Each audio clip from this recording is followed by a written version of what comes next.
7, 6, 5, 4, 3, 2, 1. Howdy, Croc Nation. Dr. Tommy and Ellie here with you with another amazing Croc podcast. Amazing because of me? No, amazing because of you. With me, as always, my host, the guy who rides in my saddle seat in my tricycle, bicycle, motorcycle, the king of swing, Angel Santana. Have faith, let it begin. Angel, thanks for coming on board with another Croc podcast. I'm excited. I'm so excited. I just talked over you. And ringing the bell on the tricycle. I got to ring the bell. Exactly. You can do it, and we can have all those little puffy things and all of the different accoutrements for our bike. What do they call those motorcycles with the sidecar? You're my sidekick in the sidecar. I'll be in the sidecar, man. Let's go. And I think of you with the helmet and the goggles and the whole thing. Yes, I love it. Let's do it. My Woodstock to my Snoopy. There you go. Angel, I have a really cool, quick, cute, inspiring podcast tonight. It's entitled The Breakfast Club. Now, everyone who listens to this podcast knows the story of how this all started, the whole CROC organization, how we met Beth and Mary. We even had Beth's husband, Al, on, I think, one of our first, if not the first podcast, talking about the observation of the power of survivors, the power that survivor thrivers have and how they share it. And we met Beth and Mary 25 years ago, because this is the 25th anniversary, and how they inspired me to start a survivorship organization to help bring survivors together in order to bottle that energy and to get them in a room together where they could share things that couldn't be shared between people who don't have cancer and people that are survivors. And then after that, I spent a lifetime, over 35 years, just being in the company of cancer survivor thrivers and just being inspired by them and just how courageous they are and how wonderful they are. And then I thought to myself, well, this is all well and good. I got my once in a lifetime, lightning doesn't strike twice kind of experience with Beth and Mary, who became lifelong friends after they met in the waiting room. And then all of a sudden, maybe starting about 3 or 4 months ago, I go into work very early, and I would just pop my head in to get my cup of coffee or just kind of whatever, straighten things out. And I would pass through the waiting room, and I would start to see 3 people who would come into the waiting room about 6 o'clock in the morning. Their treatments were, I guess, 6:30 and 6:45. And again, you couldn't make this up. They started to talk, they started to share, they started to bond, and they became friends. And I called them, the 3 of them, the Breakfast Club. So we're going to call them Dev, Deb, and Juan. Not their real names, but of course, with respect. And it was just such a wonderful, what would you say? I was privileged, Angel, to kind of watch this happen. It just kind of happened in front of me. I started to notice that they would, when I first saw them, one person would sit on one end of the room, the other person on another end of the room. And then I started noticing that they would,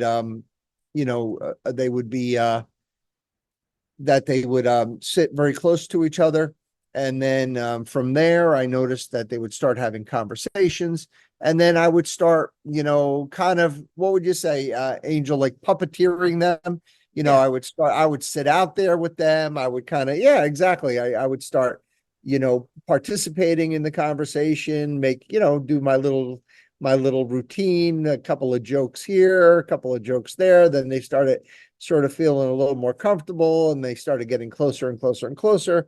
And, at the end, it was really cute because they sort of finished the same day. They really didn't, but we orchestrated it such that they would finish on the same day, and they would be able to ring the bell together. So it was just such a wonderful, wonderful experience that I wanted to share it with the CROC Nation. and be able to use it perhaps as a learning experience, and we could talk about it. There were two papers that inspired, besides the Breakfast Club, right? Deb, and Juan inspiring me to do this podcast. I also read two papers that I felt were really, really pertinent to the subject. One of them was sort of on my side of the fence, looking at the waiting room as an opportunity for survivor thrivers to be together and to join together and to do something that couldn't be derived from either the doctors, the nurses, or even their own family members.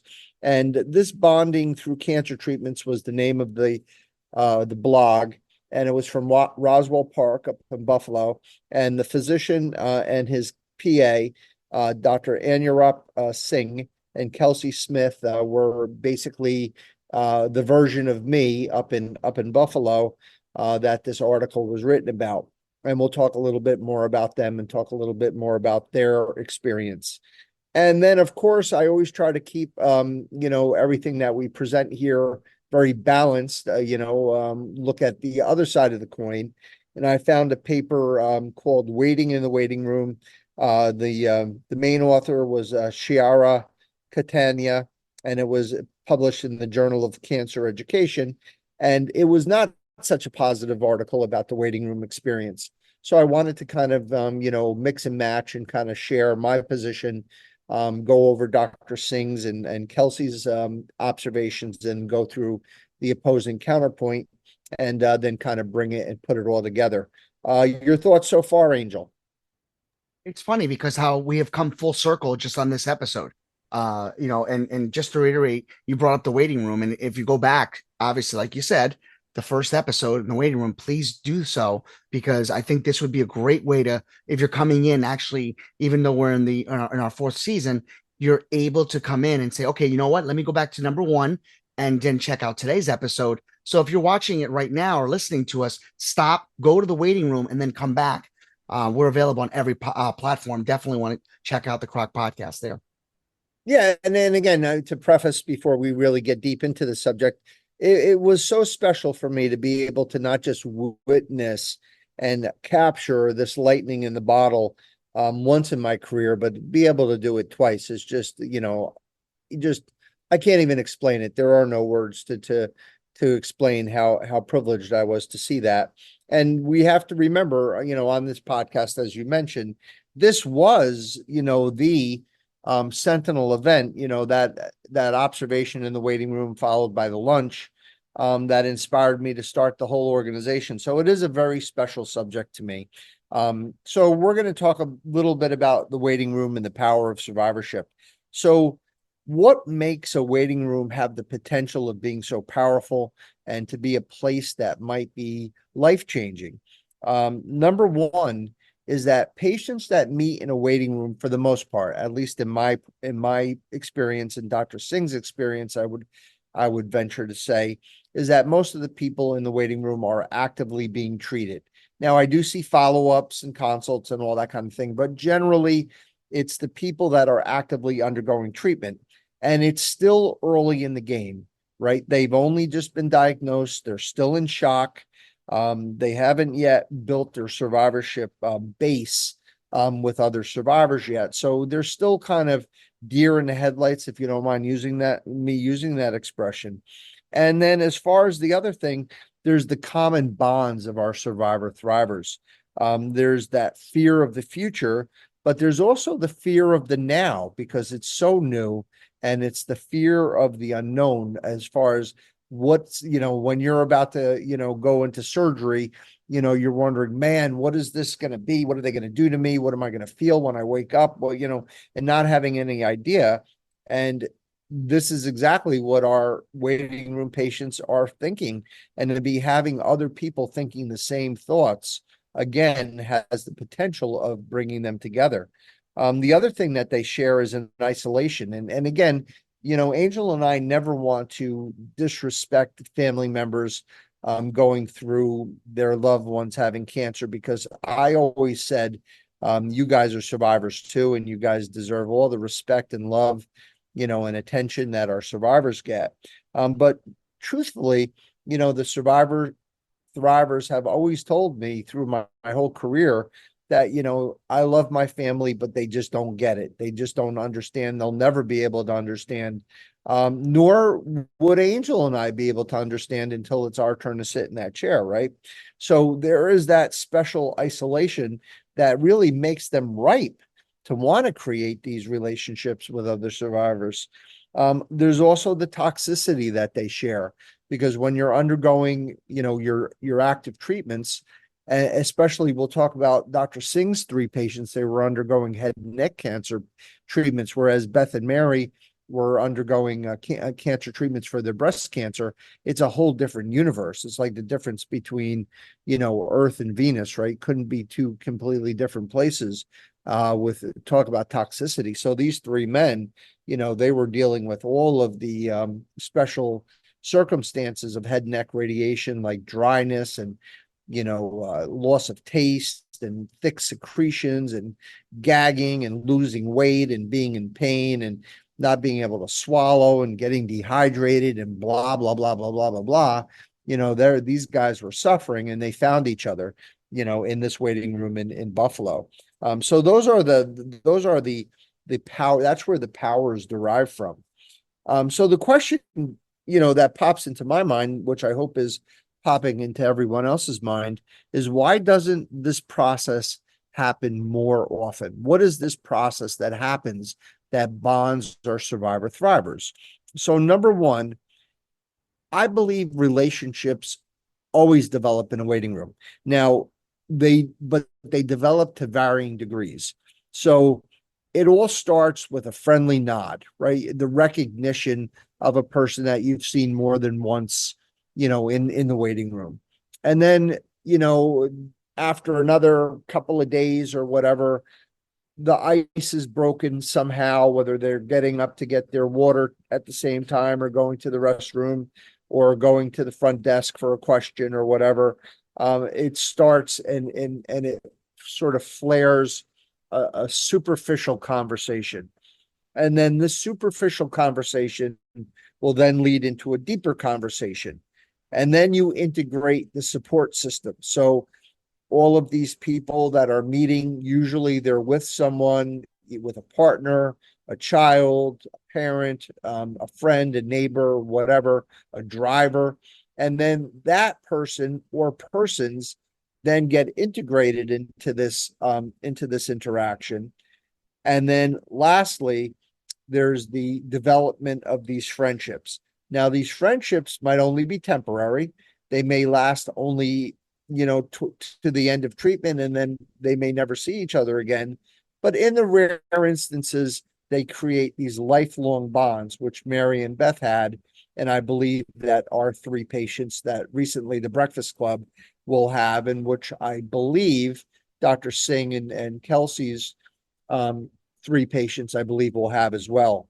The other thing that's an ingredient, like if you were to try to grow a plant or a vegetable or a flower, you need a lot of ingredients to make that happen. You have to nourish, you have to get the seed, you have to plant it at the right time, you have to have the right soil, you have to have sunlight, you have to have water, you have to have nutrients, and you have to have just the perfect milieu. In the survivor thriver world, in the waiting room, in the development of these relationships, you have to have the support of that actual cancer center. So I can tell, because Dr. Singh is in charge of radiation oncology, he's the director, just from reading this short blog, he's the perfect person where this type of interaction can happen, because he is, really, he sets the tone. It's his culture. It's his department. He's the one who really makes it happen. If he was a detached, completely, clinical person who really didn't have any interest in the humanistic side of medicine, which many of our colleagues are, and I'm not putting them down for that, because they might be great at what they do. But you have to be like a Dr. Singh in order to support, this culture, in order to, I guess embed that culture of patient centricity. And I'm really grateful for him for that process over in Roswell. So the other thing I wanted to talk about, and again, to give equal time to the other opinions, there were differences in my observations than from Dr. Singh's three patients. Number one, all three survivors were men in his instance. In my case, even though Beth and Mary were two women, and that was very similar, and they both had the same cancer diagnosis, all three of these guys had the same cancer diagnosis. But in my instance with R3, the Breakfast Club, they really didn't have, a lot of similarities except the locations of where their tumors were, and all three had tumors in the pelvis. So there was a commonality there, but not to the degree that Dr. Singh's three head and neck patients. Again, we talked about head and neck patients being special. These guys were going through super toxic therapy. So there was a bit of a difference from my experience, my two experiences, than to that experience. So I did want to bring that up. I also wanted to look at the different point of view from the second paper, the one from Catania et al., looking at highlighting a different view of the waiting room. And I would go so far as saying they created a very negative view of the waiting room. Now, before I get into their points, I just want to state that I don't know how things are in Roswell Park, and I'm sure they're very similar to my thought process, but I want to get people in and out of there as quickly as possible, not because I'm like a restaurant that wants to just get people out so another person would come in and make money. It's completely not that. It's just that people don't want to wait, right? So people have lives. They don't feel good. They want to get out there and they have things to do. So most of our patients, it's an outpatient center for the most part, might even be working. So they might come in before they go to work or come in after they go to work. So we don't really have a wait time in our clinic. We really get people in and we get people out. And I assume that's the same as in Roswell. But to be fair to Catania et al., waiting time can cause discomfort. I agree with them. And it could also reduce mood. I mean, if you're there waiting 3 hours, no matter if you're there with your best friend or you're creating these great relationships, nobody wants to wait 3 hours to see a doctor or get their treatment. Some interesting statistics from that paper. There were 355 respondents to the questionnaire, 35% of which didn't want to share with others. So they wanted to come in and just kind of put their head down and do their own thing. And I've never seen that experience. I've never seen any survivor thriver not, accept graciously the invitation to participate in a conversation with another survivor thriver that was in need or had questions. So I never have seen that. 25% of the respondents suffered major emotional impact. And I guess I could understand this because you have to see, and even I would think Dr. Singh's three patients, when you start head and neck radiation, you look one way. I have a guy right now going through treatments and he came in, he looked like Paul Bunyan, and now he doesn't look like Paul Bunyan anymore. So I guess when you're seeing this big, strong tree of a man, and then all of a sudden over the, 5 or 6 or 7 weeks, seeing them, start to really, lose that bulk and that muscle and they start looking terrible. I could definitely see that as upsetting to somebody in a waiting room for sure. This was interesting, actually. 89% of the people in this study suggested having alternative activities, in the waiting room, like music or drawing or puzzles, or have a library or a TV set or something like that. And we do that. I mean, we have our pianist, and we have dogs coming in. We have, the nice people who bring in their therapy dogs and things like that. So, I mean, we kind of do that. But listen to this, Angel. This is quite interesting. The majority of the respondents wanted to be let free from waiting in a waiting room.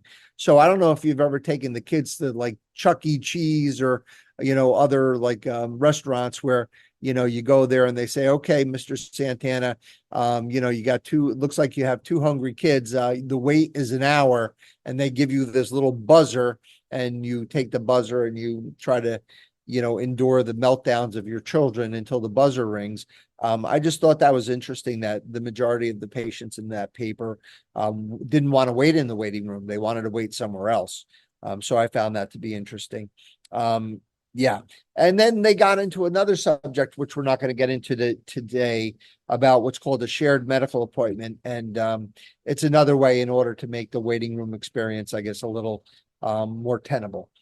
So putting it all together, Angel, as we always do, obviously, I was beyond thrilled that someone other than myself, dear Dr. Singh, saw what I saw and saw that power.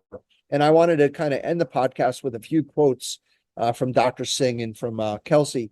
So, quote unquote, the great privilege of treating cancer patients is the constant reminder of the things that are truly important in life. In a hectic world, too often we take our health and relationships for granted. Yet in adverse circumstances, like the treatment for cancer, here are three people who battled to regain their health and build relationships with each other that helped them in the process. I am honored to have been part of their journey. They inspire me to nurture and value health and relationships. That was from Dr. Singh. And then Kelsey mentions that cancer has a funny way of changing your life. And without cancer, it is unlikely that these three men would have ever developed such a close friendship. As a provider, we are able to offer patient guidance based off of past patient experience and their own, as well as from literature and data. But nothing can truly compare to having another person or friend going through a similar treatment who can relate to the symptoms and offer advice and support. Even during bad times, these guys made sure to lift each other up and fill the waiting room with positivity and laughter, which is definitely not something we often hear in our waiting room. And thanks to their special bond and close friendship, each time one of them were given the okay to ring the victory bell in the lobby, they all gathered together to celebrate. And they end the blog saying they're not done cheering. As soon as the last guy feels better and he's back to eating regular food, the three of them are going to get together at Russell's Steak Chops and more. And I want to be invited, Dr. Singh, to that dinner, and you should go too. And maybe me and Angel will take a ride up to Buffalo and and break bread with you wonderful people. And I really appreciate you sharing that through your blog. Angel, you always get the last word. I think it's just fascinating how it doesn't matter where you live, there's stories everywhere. And at the end of the day, our podcast that we're doing here is for, the kids, the cancer survivor and thrivers and our of course, just educating ourselves, myself, re-educating you in situations that have come in and has humbled you. But I live by the words that things don't happen by accident. They happen for a reason. There's a purpose. And I think this episode's is a great proof to that. I would like to just point out one thing on a side note.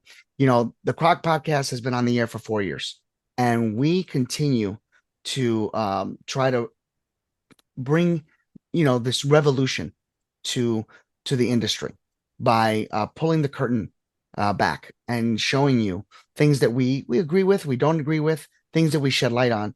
But now is the time for you as the CROC Nation to go out, subscribe to our podcast. If you have comments, leave a comment. If you like our show, if you don't like our show, leave a comment. Dr. E is going to respond back to you. I will respond back to you. There is no third party. It's one and done. So I encourage each of you to do that. And I hope that we will, look forward to hearing some of your comments after today's episode. Angel, thank you for those wonderful comments. And we're going to end today a little differently. Of course, why are we here? We're here for our survivor thrivers. We adore you guys. We respect you. We admire you. We're inspired by you daily. We hope that these podcasts are helpful to you. But I'm going to turn my attention of gratitude today to the board of directors. We just had our board meeting this past Wednesday, and it's just so wonderful to see 7 or 8 people, our board of directors, come together every quarter, and everyone's busy. Everyone has their own lives. Everyone is highly, highly talented and decorated and is so good at what they do, and yet they take time to come to sit down with Angel and myself and to literally go through the entire organization, oversee the quality of our podcast, the content of our podcast, trying to give us feedback on trying to make the podcast better. So today's ending is really a thank you, a gratitude, a shout out to the board of directors, to my beautiful wife, Denise, who is always giving me feedback about this podcast and many other things, to my dear Angel Santana, my co-host and best pal, to Rod Freeman, Small Biz Up. Rod does all of the website stuff and does all of the technical stuff besides the production stuff that Angel does. Justin Ryder, an attorney that I actually can have dinner with, just a wonderful, wonderful man, such a community leader. I'm so grateful to you, Justin. To our 2 new board members, Nick Lanza. Nick, what a nice man you are. What a good man you are. I think you're going to make a great contribution to our board, especially keeping Angel, focused on the process. Eloise Hickman, I don't know, man, if I've ever met anybody as fun as you. You are a hoot and a holler, and I love your whole thing you got going on, the hat and the laughter and your smile. And you are our survivor representative. And thank you, Eloise, for coming on the board. And of course, the 2 most amazing women, Jane O'Malley and Sarah Sargente, our 2 nurses and navigators who have been on the board for, God, I can't even tell you how many years, and devote their times and talents to our survivor/thrivers. Just to tell you a quick story about Jane and Sarah. So when we were in our incarnation of helping out with the Celebrate Life Half Marathon and doing the grant process for them, Sarah and Jane were on our board. And then when we left that process, they went on to the board with Miriam as well as our board. And then when Miriam stopped doing the Celebrate Life, which raised over $1 million for the community up in the Hudson Valley, Sullivan County, Orange County, etc., they did not want to see that process die. They didn't want to see needy people needing transportation, needy people needing grants for medicine, needy people needing assistance to get through their cancer treatments. So they began their own organization, which, Angel, we should actually somehow put on the website. So Nursing Acts of Kindness. So for you ladies, thank you very much. As I say, the entire board, you don't just talk the talk, you walk the walk. All right, so that's enough nice stuff that I have to say about you knuckleheads. Back to work. So let's end, Angel, as we end each podcast, with a blessing. On behalf of Angel, myself, and the entire board, we want to wish each and every survivor a long, healthy, happy, and cancer-free life. Dr. Singh and Kelsey, thank you for what you're doing. Keep it up. May God bless you. May God be with you. Peace. Don't forget, everyone, we can join us on the CROC podcast every Sunday at 9 a.m.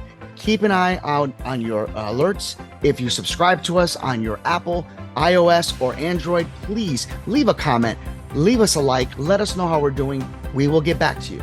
Thank you, and we'll see you next week.